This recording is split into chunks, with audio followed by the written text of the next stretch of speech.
Malam itu, hujan turun dengan deras. Deru angin kencang membuat dedaunan berdesir liar. Di kantor polisi yang sepi, ponsel Sersan Rudi tiba-tiba berdering. Suara di telepon terdengar putus asa. Seorang wanita menangis meminta tolong. "Pak, tolong saya terperangkap di rumah ini. Sesuatu sedang mengejar saya. Saya takut." Suara itu bergetar terdengar sangat panik. Tanpa berpikir panjang, Rudi segera meminta alamat. Suara wanita itu terputus di tengah-tengah, tapi ia berhasil mendengar cukup untuk tahu lokasinya. Sebuah rumah tua di ujung kota yang sudah lama kosong dan terkenal angker. Rudi merasa merinding, tapi tugas adalah tugas. Mengabaikan firasat buruk yang menyelimutinya, ia segera mengerahkan mobil patrolinya ke lokasi. Sesampainya di sana, suasana semakin mencekam. Rumah itu berdiri di tengah pekarangan yang tak terurus, diselimuti oleh bayangan pohon-pohon besar yang melambai ditiup angin. Jendela-jendelanya gelap, seperti mata kosong yang mengintip ke dalam jiwa. Rudi memanggil melalui radio, memberitahu markas bahwa ia telah tiba di lokasi, tapi tidak ada jawaban. Sinyal mendadak hilang. Ia mengeluarkan senter dan pistolnya, lalu perlahan mendekati pintu depan. Ketika ia mengetuk, pintu terbuka dengan sendirinya.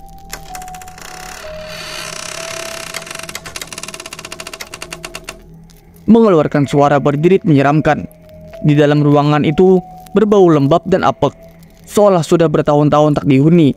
Lantai kayu berderit di bawah kakinya saat ia berjalan melewati lorong yang gelap. "Halo, saya polisi. Siapa yang butuh bantuan?" Rudi berseru. Namun hanya gema suaranya yang menjawab. Ketika ia sampai di ujung lorong, ia menemukan sebuah ruang tamu kecil dengan perabotan tua yang tertutup debu. Di atas meja ada sebuah foto keluarga dalam bingkai tua. Wajah-wajah dalam foto itu terlihat buram, seakan waktu sendiri telah melukiskan kengerian di sana.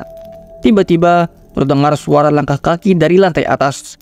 Rudi segera menuju tangga, mendapati pintu di ujung koridor yang setengah terbuka. Lampu di dalamnya berkedap-kedip. Rudi mendorong pintu itu lebih lebar dan menemukan kamar tidur yang dipenuhi dengan barang-barang antik. Di sudut ruangan, seorang wanita duduk di kursi goyang membelakanginya. "Bu, saya datang untuk membantu," kata Rudi dengan hati-hati. Wanita itu hanya diam, duduk kaku tanpa gerakan. Ia mendekat, mengulurkan tangannya untuk menyentuh bahu wanita itu. Namun, saat ia menyentuhnya, tubuh itu berputar dengan sendirinya, menampilkan wajah yang sangat mengerikan. Mata wanita itu kosong, bibirnya terkunci dalam senyum jahat. Wajahnya terlihat seperti mayat hidup yang membusuk. Rudi mundur dengan kaget. Lalu suara tawa jahat menggema di sekelilingnya. Pintu kamar tiba-tiba menutup dengan keras, menjebaknya di dalam. Rasa takut menelan Rudi saat ia mencoba membuka pintu, tetapi sia-sia. Suara tawa itu semakin keras, menggema di telinganya. Sementara lampu terus berkedap-kedip hingga akhirnya padam. Dalam kegelapan, Rudi merasakan hawa dingin yang merayap, diikuti oleh bisikan-bisikan mengerikan di telinganya. Malam itu, Sersan Rudi tidak pernah keluar dari rumah misterius tersebut.